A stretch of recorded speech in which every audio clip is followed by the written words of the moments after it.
Time now for this hour's car review. I got to drive the 2023 GMC Canyon. And I forgot to put the available trim levels here, but of course we had the top of the line as always.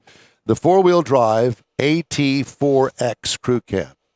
This is what is considered a small truck.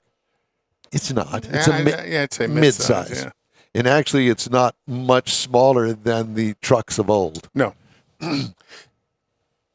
5 passengers, including the driver. Exterior changes from last model year. It's a complete redesign for 2023. And boy, did GM do a great job on that. Yeah, they did a mid-cycle refresh on that, and it's beautiful. They really changed the look of the truck. Exterior features. Probably, in my opinion, today, it would get the best looking award. Bulging fenders, big tires with a serious grille. It's a truck. It's a man's truck. Yeah, it's a manly man. Skid plate up front with red tow hooks, black lower valance, handy storage in the lowered tailgate. Did you see that? It's a unique feature that I've never seen before. Because, tailgates generally don't have anything in them. Yeah, they're hollow. They're hollow. So why not use that little hollow space?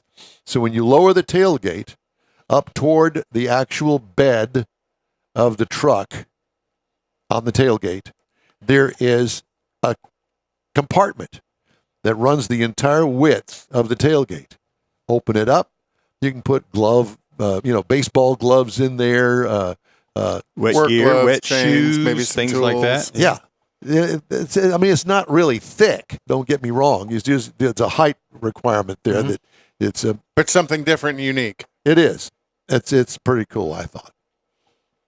It does have a full-size spare under the bed, old school, but I like it. We don't have to call, AAA out to have them change the tire to Put the Mini on. Yeah, exactly. It has those bumper steps in the back like the big boys, like the big truck. Makes sense. Why was that not done in the 60s? Because it just makes sense.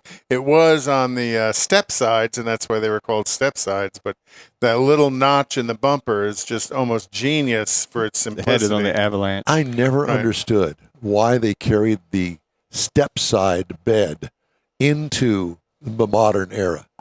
It's old school. That's from way back at the beginning of trucks. That whole step side thing. I think it was just to be different. Style. Yes, but what a waste of space.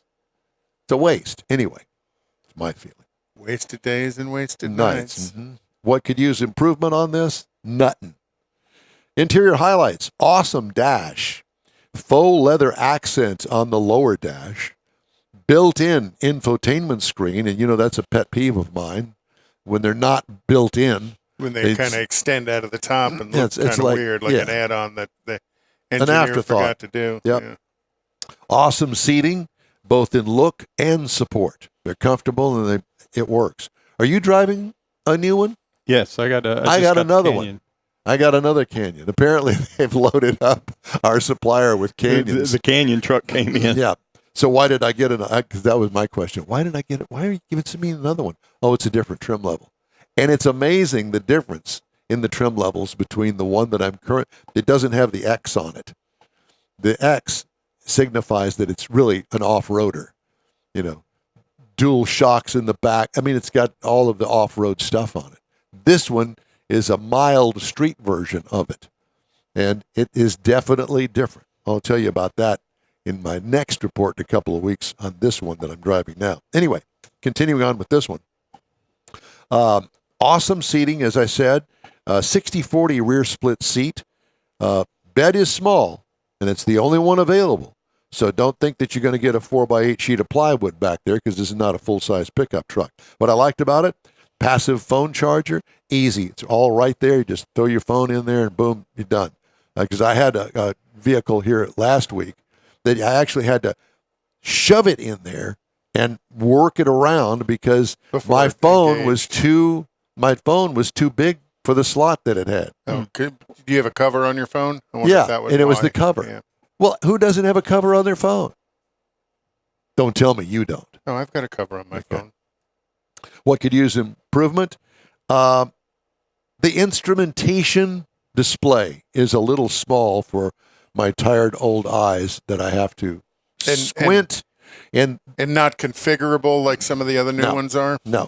And the gas gauge is at about that big. See my finger? About that big. It's about three quarters of an inch long, and it's very hard to read. I couldn't tell when it was a quarter of a tank.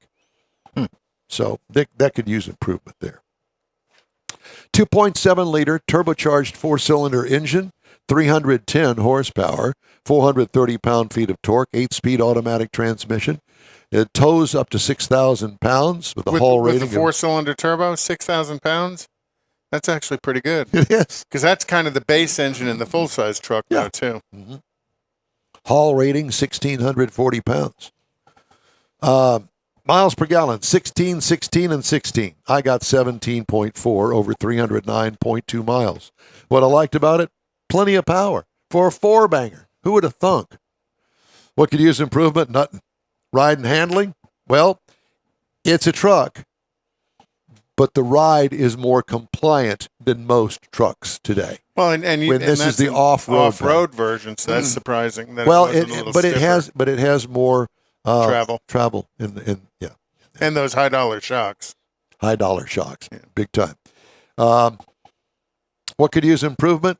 I had to dream up something, so I said air ride suspension. I don't know why, but I can't think of anything else. Base trim, 55.5. That's the base trim price. Remember, this is the top of the line Canyon. Price is tested, 58,640. Wow. Base model price is 36,600. Competitors, its cousin, the Chevy Colorado, 29,200. Ford Ranger, 29,585, and the Toyota Tacoma, 29,430. And that's my review of the 2023 GMC Canyon. Good one.